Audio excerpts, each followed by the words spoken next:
అది అత్యంత శక్తివంతమైన మలయాళీ ఆత్మరక్షణ కవచం.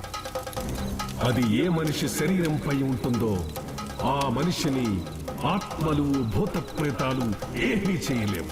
అంటే ఆ దుర్మార్గుడు నేనేం చేయలేనా? నా పగ చల్లారదా? అది కేవలం భూత ప్రేతాల ఆత్మల రక్షణ కవచం. ఏ వ్యక్తి అయితే ఆత్మల్ని సాక్షాత్కరించుకుంటాడో, అమ్మోదయం, ఏ వ్యక్తి కళ్ళైతే తరచుగా ఆత్మల్ని దర్శిస్తాయో, ఏ వ్యక్తి అయితే మనస్స వాచ కర్మణ ధర్మాన్ని దైవాన్ని ఆవాహన చేసుకుంటాడో ఆ వ్యక్తి ద్వారానే నీ చావుకు కారణమైన దుర్మార్గుడికి చావు మూడుతుంది. ఎవరు స్వామి ఆ వ్యక్తి? అన్వేషించు, శోధించు, సాధించు.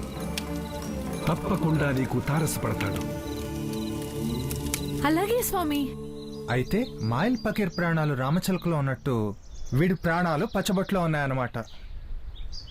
కొందరిని కలిస్తే లేని సమస్యలు పుడతాయి, మరికొందరిని కలిస్తే ఉన్న సమస్యలు పోయి మనశ్శాంతిగా ఉంటుంది. నిన్ను చూశాక, నీతో పరిచయం అయ్యాక నన్ను నేను మర్చిపోయాను. అదే ప్రేమని అర్థమైంది.